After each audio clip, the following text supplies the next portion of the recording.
All right, so the functions that you're used to from grade 9, 10, and 11 are constants, which are really just numbers, linear functions like mx plus b, and parabolas, that's ones that have x squared. And where grade 12 is going is all of these other functions that have a higher exponent on x, like 3 or 4 or 5.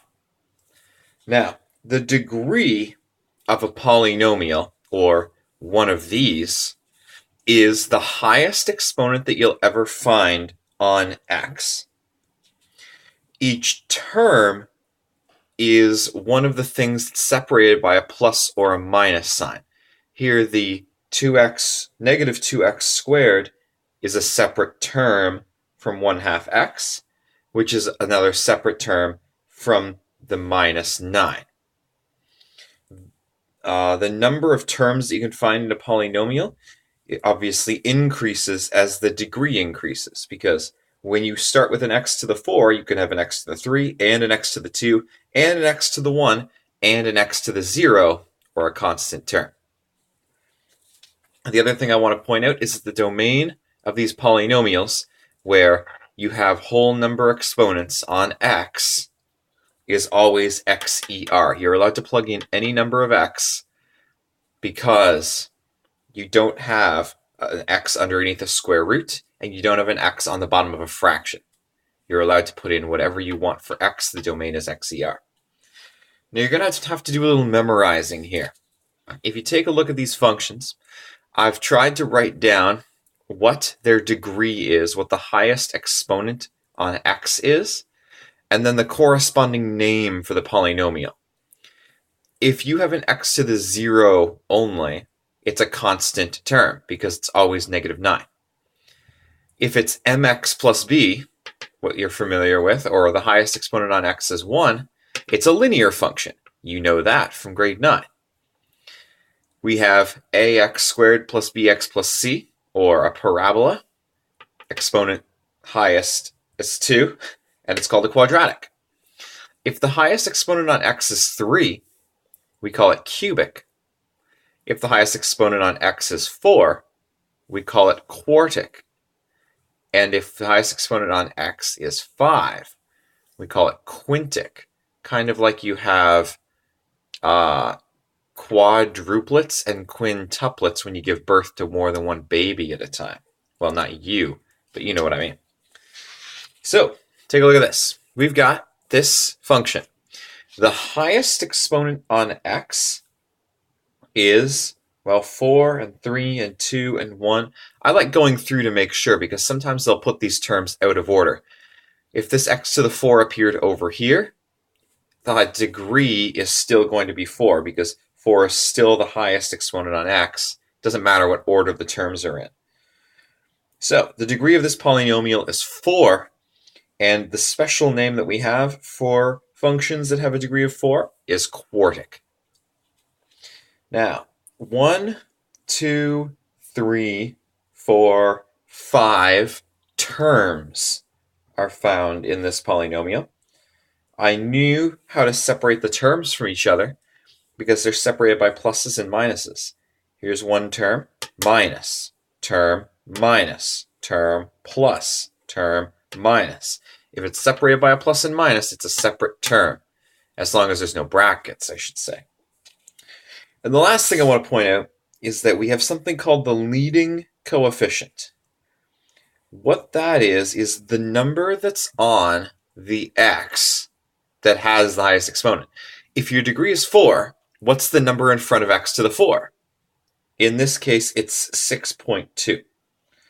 Now, it really only matters because if it's positive, it's going to open in one direction, and if it's negative, it's going to open in a different direction.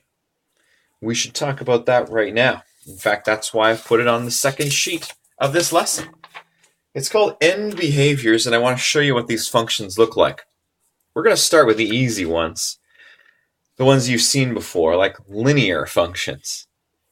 If you have a positive leading coefficient on a linear function, like y equals, 2x minus 3, that's a slope of 2. You go up 2, over 1, up 2 over 1.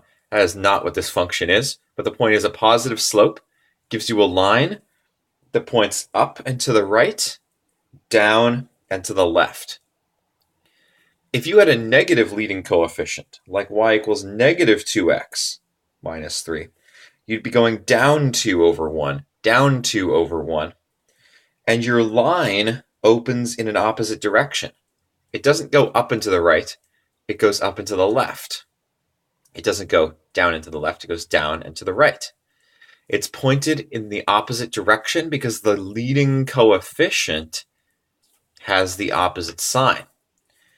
Now you're familiar with this in parabolas too. If you have a positive leading coefficient in a parabola, it opens up. If you have a negative leading coefficient in a parabola, it opens down. No surprise there. If you don't remember that, then we have some work to do. Cubic functions are similar. Now, this is what a cubic function looks like. It's kind of like a parabola that's been broken in the center and then half of it flipped downward. See? Now, it should remind you of a line in that it opens up and to the right and down and to the left. But it's got this little jog in it. It's not quite a straight line, obviously. It's not a parabola. It's kind of like a parabola that was opening down, and then it's a parabola that's opening up. It kind of flattens out as it goes through its x-intercept here.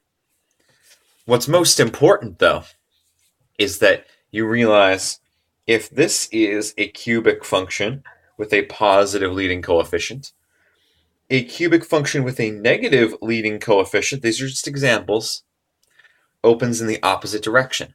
Not this way, but this way. Not up and to the right, but down and to the right. Not down to the left, but up to the left. Notice, it's the exact same as the linear function. The linear function opened this way. The cubic function opens this way.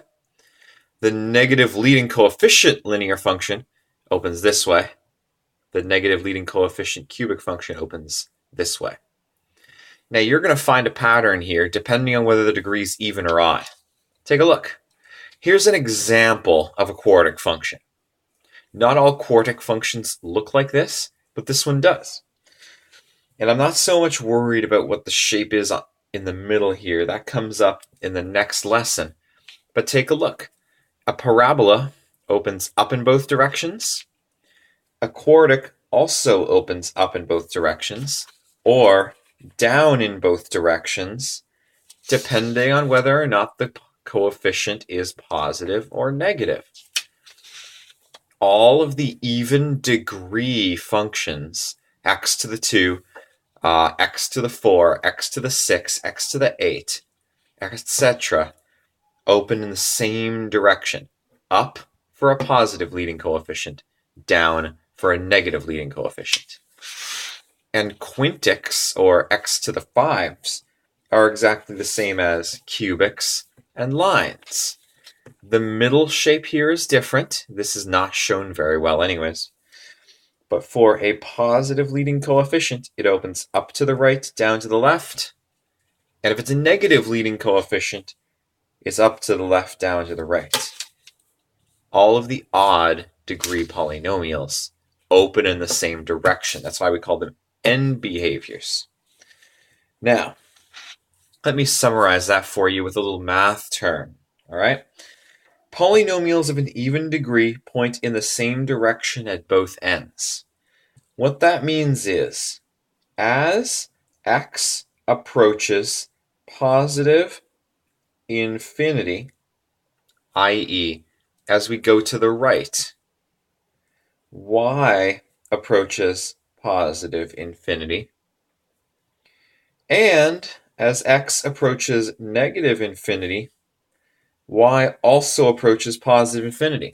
It doesn't matter whether you're going to the left or the right.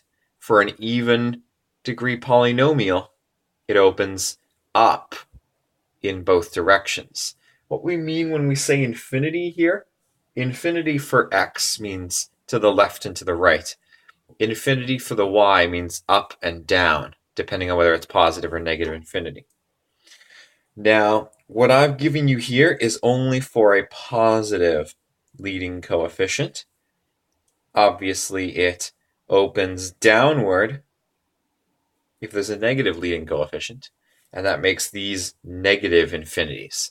What I'm trying to emphasize here is that the y's open in the same direction for an even degree polynomial. Whereas for an odd degree polynomial, let's use positive leading coefficient again. As x approaches positive infinity, that's going this way, y is getting bigger and bigger and bigger and bigger. That means y is approaching positive infinity. As x approaches negative infinity, i.e. we go to the left, it's becoming lower and lower and lower and lower and lower. So as x approaches negative infinity, y approaches negative infinity. And odd degree functions always have the opposite signs here. They happen to be flipped if you are talking about a negative leading coefficient, but we're not here. I'm just trying to emphasize what's happening with the end behavior. And I also want to point out, this is often how schools prefer you to write end behaviors if you're asked to explain it. As x approaches positive infinity, y approaches whatever. As x approaches negative infinity, y approaches whatever. And those whatevers are positive infinity for up and negative infinity for down. That's the end of this lesson. I do want you to remember you have to memorize these words for these particular functions. We're going to be using them throughout the course, so you may pick it up passively, but remember it anyways. And I want you to kind of have an idea what these shapes are. Remember the difference between even and odd degree functions and their direction of opening. Now, the last thing I want to point out is that we've been talking about even and odd degree functions. Oh, yeah, I can't spell. Even and odd degree. So that's the exponent on the x. X to the 71, x to the 46. That's talking about whether or not the exponent on x is even or odd. That is not the same thing as even and odd functions.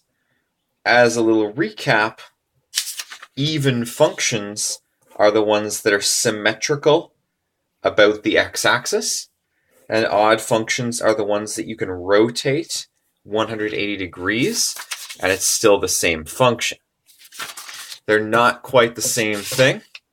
Even degree functions can be even functions, but not always. And odd degree functions can be odd functions, but not always. All I'm saying is they're different. I'm very careful about when I say even and odd degree versus even and odd functions. This is the one that's going to come up most over the next few lessons. And that's the end of that chapter. Hey, best of luck.